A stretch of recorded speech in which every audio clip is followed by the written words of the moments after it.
¿Qué tal, Ángel? Buenos días.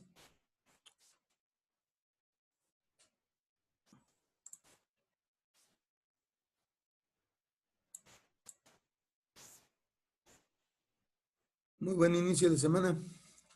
A ver qué tal nos va. Esperemos que muy bien.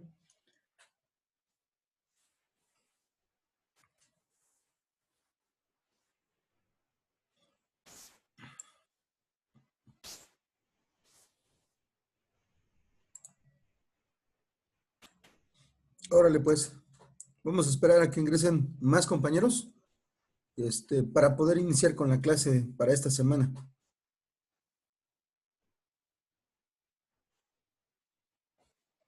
¿Qué tal, Rodrigo, Saúl? Buenos días.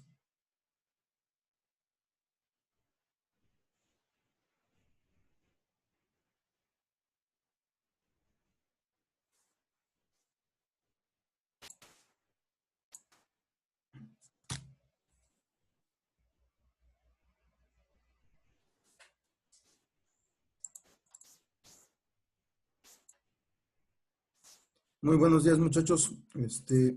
Vamos a esperar a que ingresen más compañeros y vamos a dar inicio a nuestra clase para esta semana.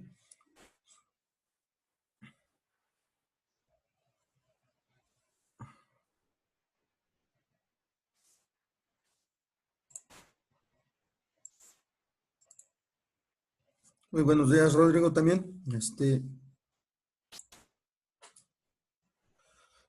Vamos a tratar de ir reforzando también la cuestión de los temas que se trabajaron la semana pasada. Eh, Estuvo complicado porque no tuvimos una de las clases, entonces todo se nos vino acumulando. No tuvimos la oportunidad de trabajar dudas sobre la marcha, sobre las clases y sobre los ejercicios. Este, el único grupo que no se vio afectado fue el C, porque con ellos tengo hasta el miércoles. Entonces, pues no tuvieron gran problema, al menos no de la misma forma que ustedes. Entonces, vamos a tratar de ir apuntalando algunos de los temas. Tenemos la ventaja de que aquí, uno de los movimientos que vamos a tocar es una combinación de los que vimos la semana pasada, o los que teníamos considerados desde la semana pasada. Ok, entonces ahorita lo vamos a ir checando. Vamos ahora sí a trabajar nuestros casos en base precisamente también a, a las dos situaciones que ustedes eh, de cierta manera tuvieron también la semana pasada. Una de ellas era los dos tipos de movimientos rectilíneos y el otro era, perdón, tanto el tiro vertical como la caída libre. Entonces, esos movimientos los vamos a terminar trabajando, considerando que se pueden tomar como una combinación para describir lo que nosotros vamos a ver como el tiro parabólico. Entonces, nada más esperamos, como les digo, a que se conecten algunos compañeros más. Ya por ahí el buen Ernesto lleva un rato tratando de ingresar. Esperemos que los demás pues ya avienten la cobija para que se puedan incorporar a la clase.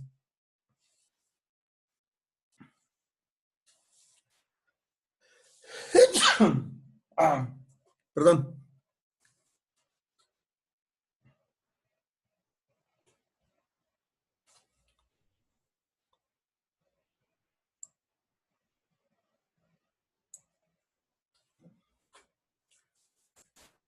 Muy bien. Vamos a ir poco a poco. Vamos a empezar con esto eh, para no atrasarnos demasiado. Ya conforme se vayan conectando sus compañeros, los vamos incluyendo. Va a pasar lo siguiente, como les comentaba, esta semana vamos a tener estos dos temas, lo que tenemos como tiro parabólico y el otro es el movimiento curvilíneo. El movimiento curvilíneo nos va a presentar dos casos. dos casos generales.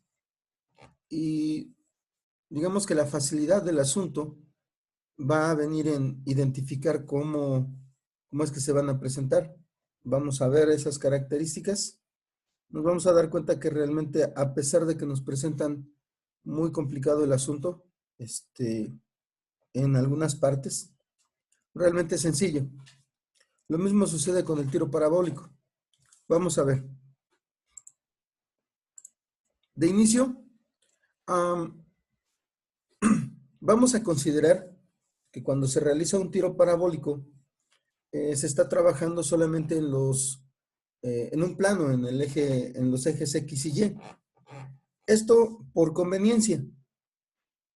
¿Qué es lo que va a suceder en este caso? Vamos a considerar como si el movimiento del objeto que se está lanzando formara parte o más bien se pudiera desglosar en dos movimientos. En este caso, uno va a ser un movimiento rectilíneo uniforme, donde nuestra velocidad en el eje X va a ser constante. Ahí no vamos a tener ningún cambio.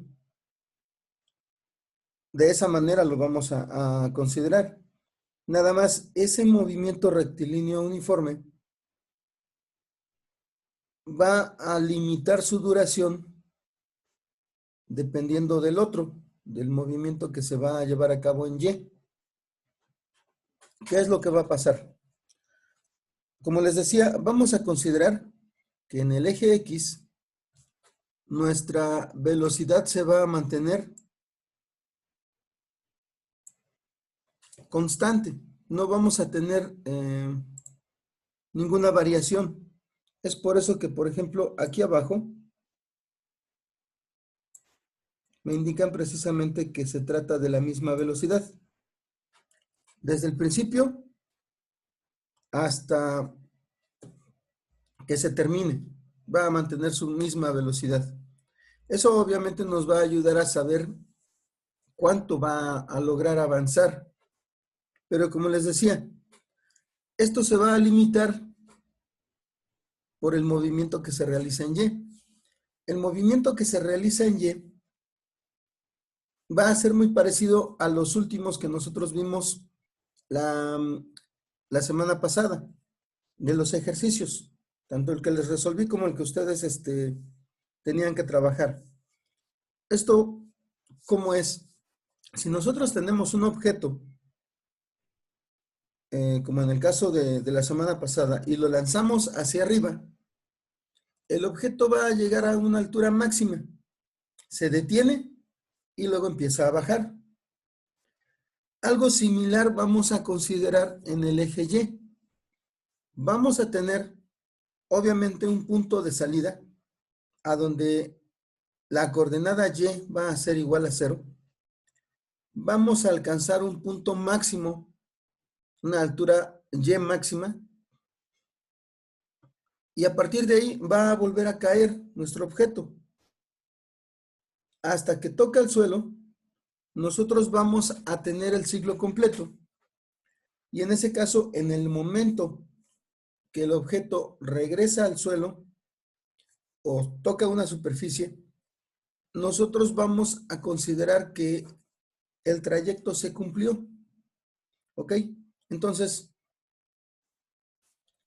lo vamos a manejar de esa forma. Precisamente por eso nosotros vamos a tomar en cuenta estas consideraciones. Vamos a tener una velocidad inicial, V0, que va a actuar de la misma forma como lo estamos platicando. Su componente X es la que nosotros vamos a tener horizontal y la que estamos considerando constante. ¿Ok? Su componente en Y, esta sí va a variar. ¿Por qué? Recordemos, en el punto más alto, la velocidad en Y va a ser igual a 0. Esto va a pasar cuando nuestra posición en Y sea máxima, sea la más alta. ¿Ok? Luego, esto tiene que completar un ciclo, como lo comento. Lo voy a poner aquí en una escala mucho menor.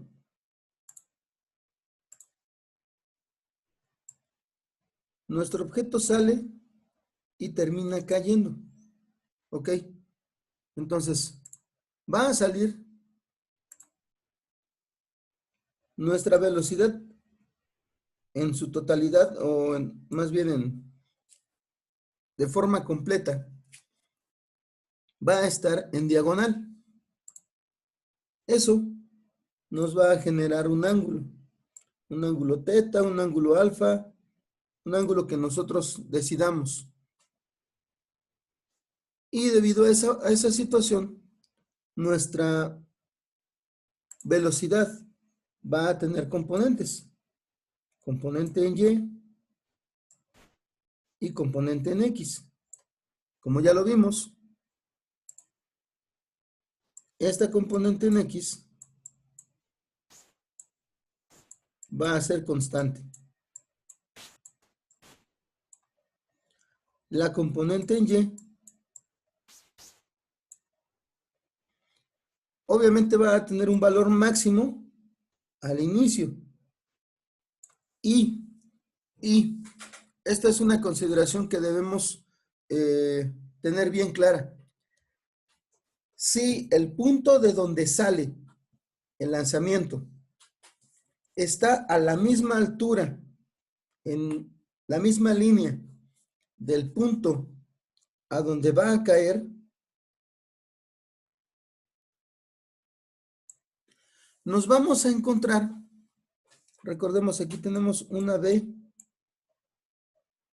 inicial completa. Nos vamos a encontrar con que la velocidad con la que cae esta velocidad final, recuerden, esto se cumple solamente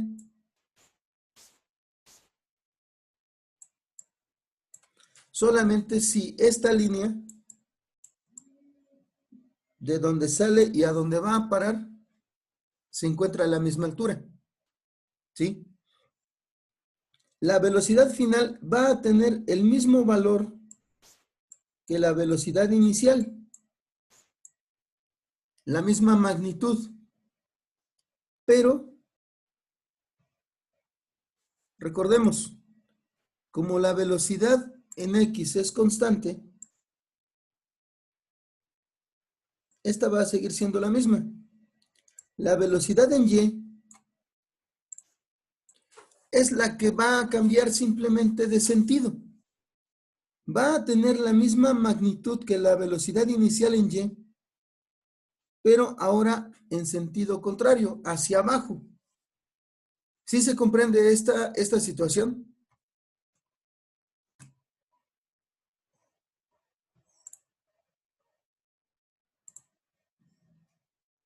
Chavos.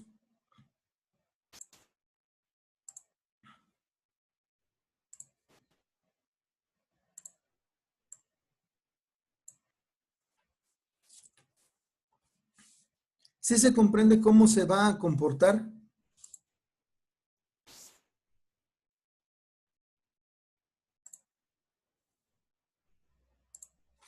Ok, mi buen Rodrigo. Muy bien, Ángel. Va a pasar lo siguiente, como les decía. Si ustedes lanzan una pelota hacia arriba, la pelota va a salir con una velocidad de su mano y luego va a alcanzar un punto alto donde ya no va a pasar. ¿Qué es lo que sucede a lo largo de ese recorrido? Que la fuerza de gravedad le va quitando velocidad, le va quitando, hasta que llega a ese punto más alto que va a alcanzar la velocidad se vuelve cero, porque la gravedad le sigue restando. Recordemos, la gravedad siempre va a estar empujando hacia abajo.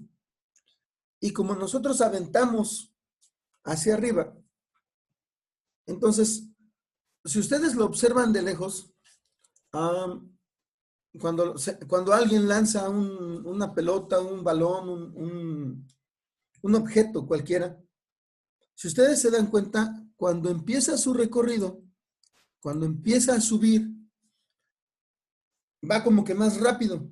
Y conforme va aumentando su altura, conforme va ganando altura, se va como que haciendo más lento. Entonces, esa pérdida de velocidad se debe a que nuestra gravedad siempre está empujando hacia abajo. Y luego va a ocurrir que en el momento más alto, en el punto que se encuentre más arriba, ahí nuestra velocidad va a ser cero. Luego, empieza a bajar, a bajar, a bajar, a bajar. Y la gravedad es la que la está empujando. Cuando ese objeto que nosotros lanzamos hacia arriba alcanza la misma altura de donde nosotros lo estamos soltando, va a llegar con la misma velocidad con la que nosotros lo empujamos. ¿Por qué? Porque va a ser, como lo decíamos, una reacción a lo que nosotros hicimos, a lo que nosotros lanzamos hacia arriba. Es una forma como de equilibrar la situación.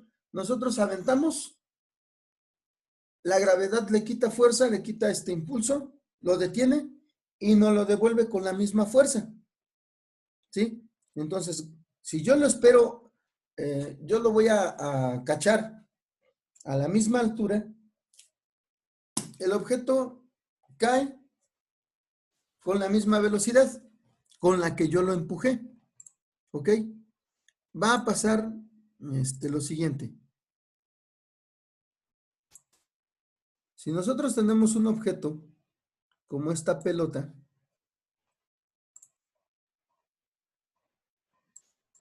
esto es, digamos, verlo por partes. Si yo lo empujo simplemente hacia arriba, va a llegar un momento en el que ya no va a subir más. Entonces aquí, como lo platicamos, su velocidad va a ser cero. ¿Ok? Aquí va a tener una velocidad inicial en Y.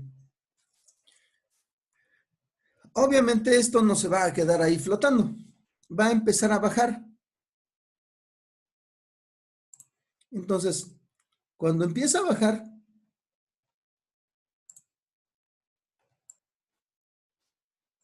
su velocidad empieza desde cero y va aumentando poco a poco.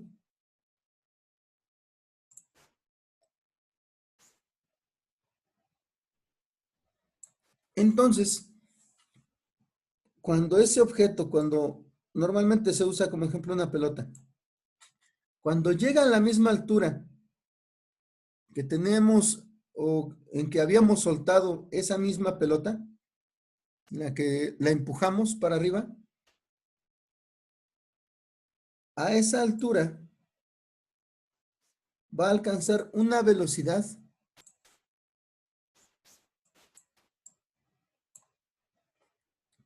en este caso, estas velocidades, la velocidad inicial en Y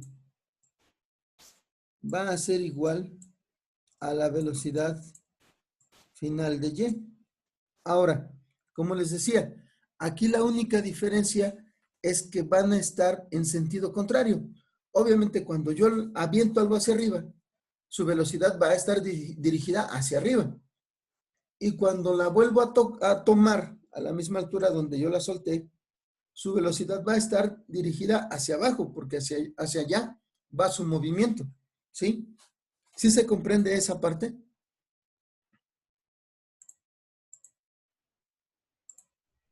Sí, Inge.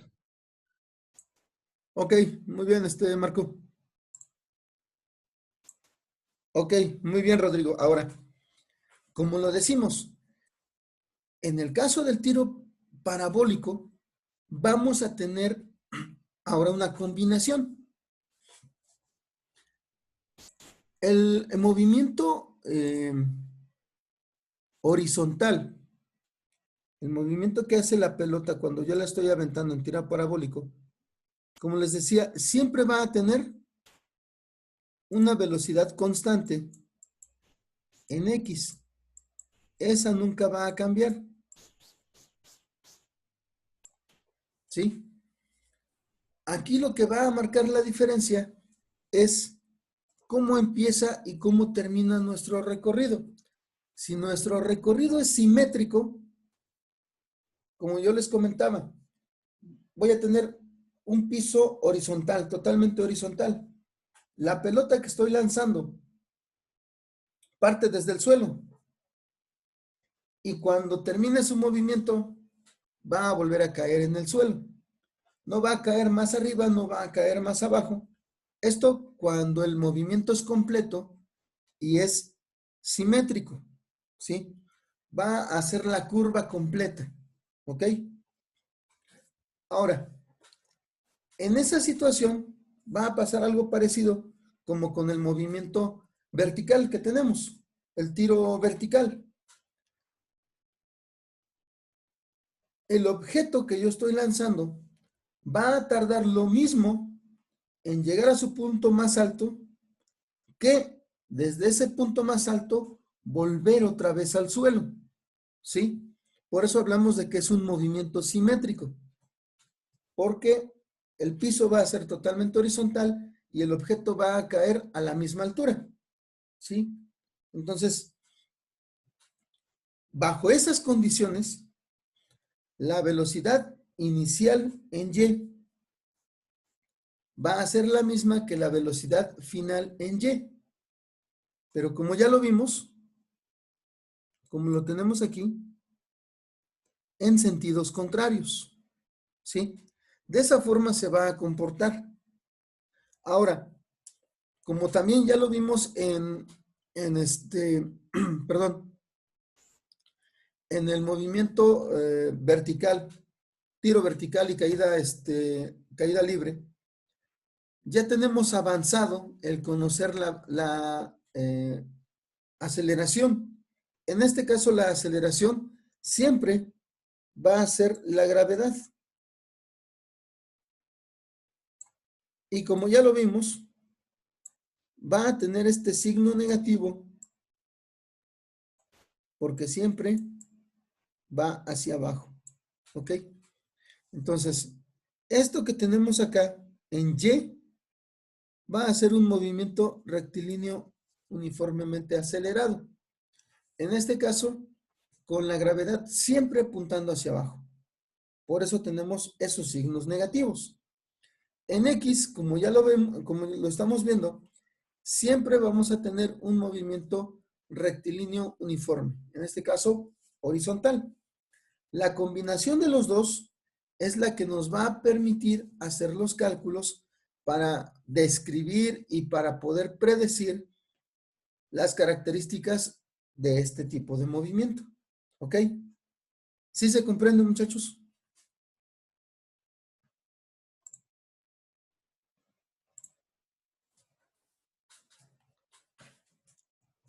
¿Se comprende o hay alguna duda?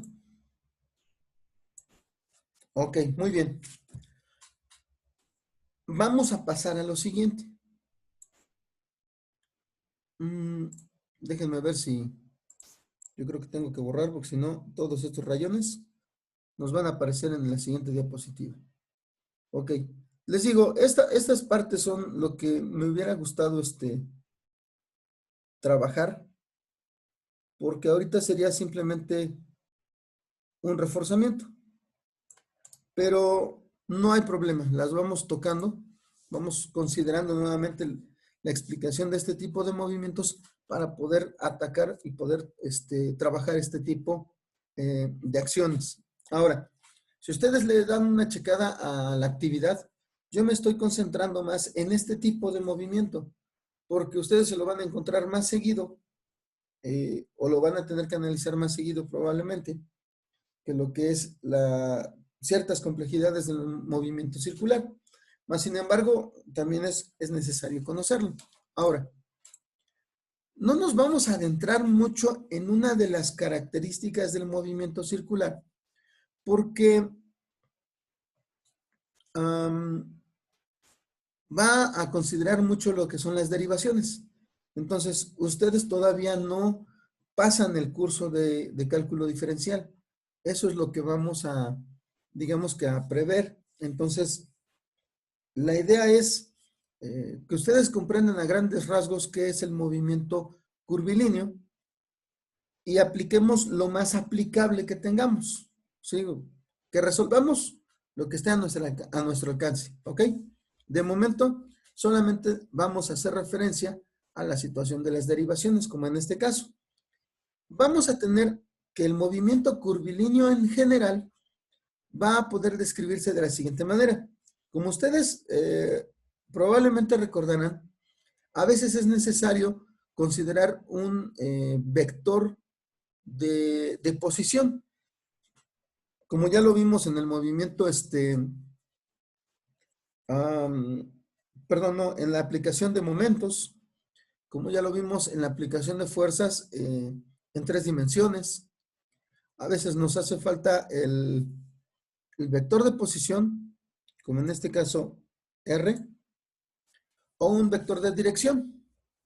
Entonces, cuando sea necesario los vamos a trabajar. Aquí en este caso vamos a tener primero la velocidad en estas condiciones, a grandes rasgos, como ya lo vimos también anteriormente, es la derivada de la posición con respecto al tiempo. Como en este caso la posición está descrita por el vector R, y si nosotros derivamos con respecto al tiempo, vamos a obtener la velocidad. Lo mismo va a pasar cuando se generen o se conozcan los desplazamientos. En este caso, el valor de S es el desplazamiento de la partícula desde un punto inicial P0 hasta el punto actual P. Entonces, también por desplazamientos se puede calcular lo que es la velocidad. Ahora, recordemos, la posición y el desplazamiento no son lo mismo. Nos pueden ayudar en este caso a calcular lo que es la velocidad, pero recordemos que no son lo mismo. Ahora, el siguiente dato es que la aceleración siempre va a ser la derivada de la velocidad con respecto al tiempo. Esa siempre la vamos a estar manejando de esa manera. Ahora, nos vamos a encontrar, como les decía al inicio, con 2 casos de movimiento curvilíneo que van a ser, digamos que los más grandes, los fundamentales. Estos 2 casos, ya en lo que sería la aplicación, van a tener las siguientes características. Primero, vamos a tener componente tangencial y normal de un movimiento curvilíneo y las vamos a considerar con los valores que aparecen aquí. Permítanme, voy a borrar esto. La condición para considerar estas componentes es que el radio de la curva que va a seguir el objeto o la partícula va a ser constante. ¿Sí? ¿Eso qué quiere decir? Que va a describir una curva de círculo. ¿Sí se comprende esto?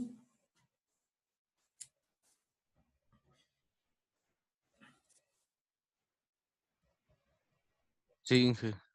Ok. Muy bien, Marco. Ahora, ¿cuál es el valor de ese radio? Nosotros vamos a tener como radio de curvatura AP. Bueno, en este caso, no es P, es la letra griega Rho. De esa manera se le conoce. Pero este va a ser el valor que nosotros vamos a utilizar. Desde el centro, en este caso sí vamos a ubicar un centro, y hasta donde está la partícula. Esto es Rho, nuestro radio de curvatura. Como les digo, aquí la situación va a ser que vamos a considerar esto cuando el radio sea constante. El radio es el que nos va a marcar, el radio de curvatura es el que nos va a marcar las condiciones.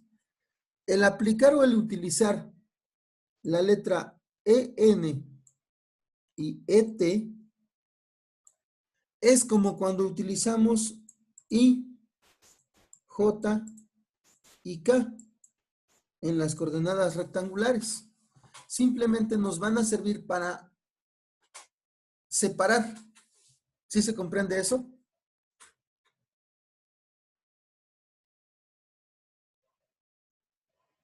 Muchachos, ¿se comprende cuál es la función de las letras EN y ET?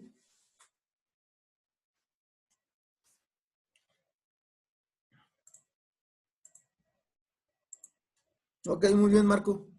Como les comento, la única función que van a tener es separar. En este caso,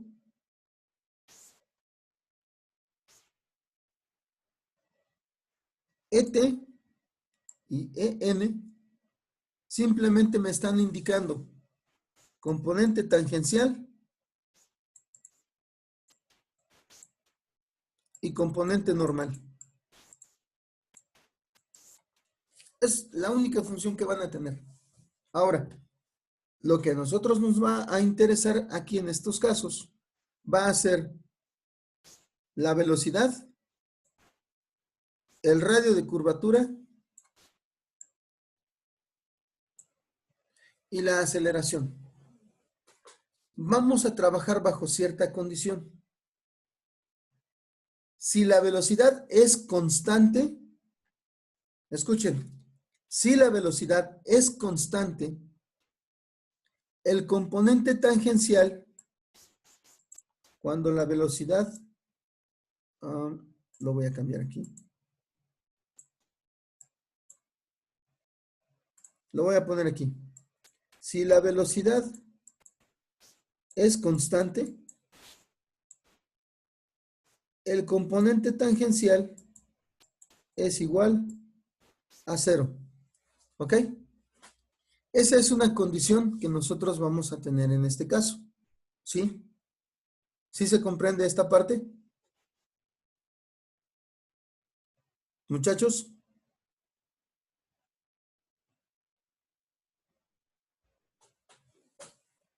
Jóvenes. Ok. Sucede lo siguiente. Ok, Pedro, muy bien. Va a suceder lo siguiente, como les decía. Aquí la función de estos pares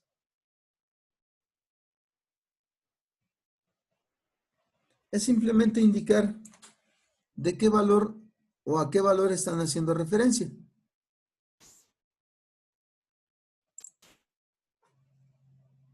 El ET es como si tuviéramos I. Y el EN es como si tuviéramos J.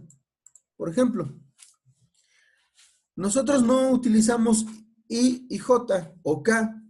¿Por qué? Porque estos son componentes rectangulares. Se van a guiar por lo que es Y y por lo que es X. Pero en este caso, si ustedes se dan cuenta,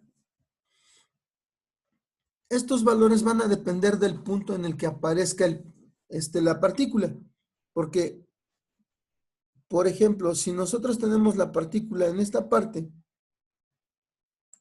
la componente normal siempre va a estar dirigida al centro.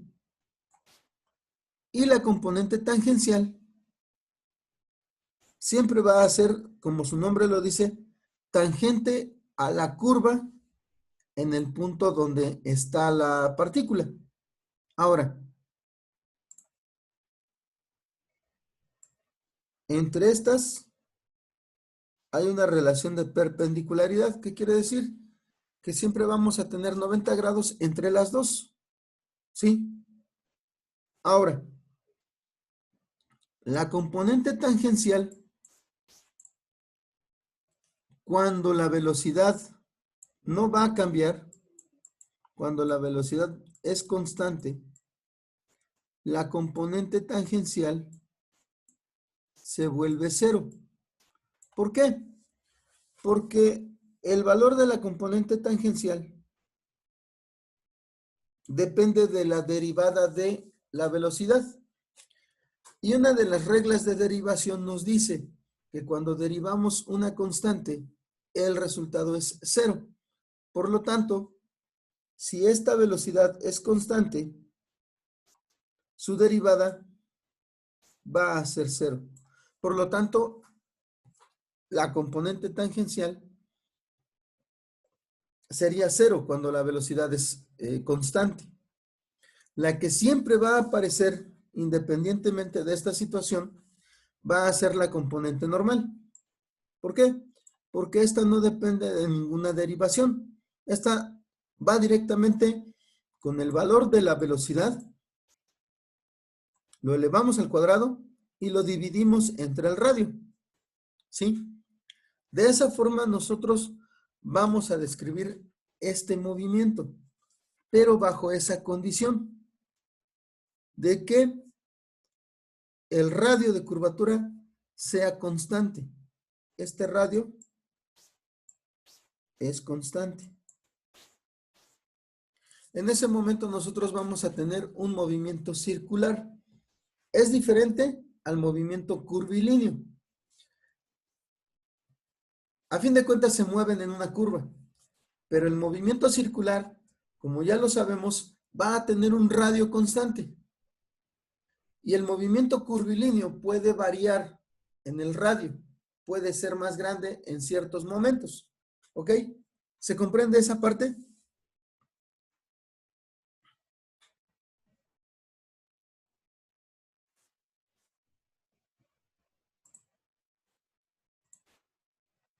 Ok, muy bien. Muy bien. No sé, si hay alguna duda, coméntenlo y tratamos de ver otra forma de indicarlo. Aquí, por ejemplo, el movimiento circular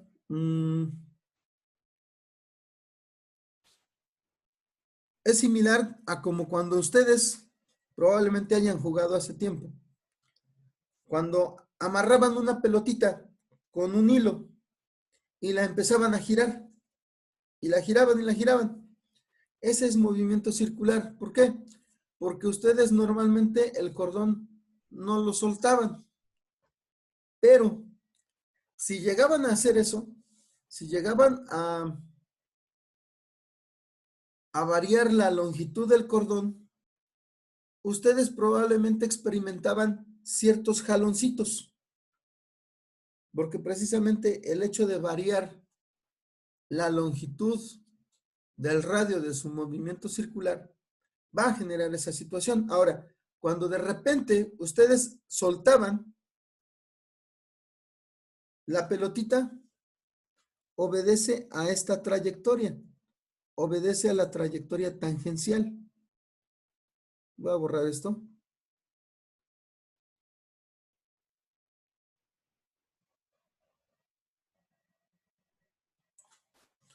Normalmente la pelotita se iba conforme lo marca la trayectoria tangencial. De esa forma se iba a mover, ¿ok? Vamos a dejarlo aquí de momento.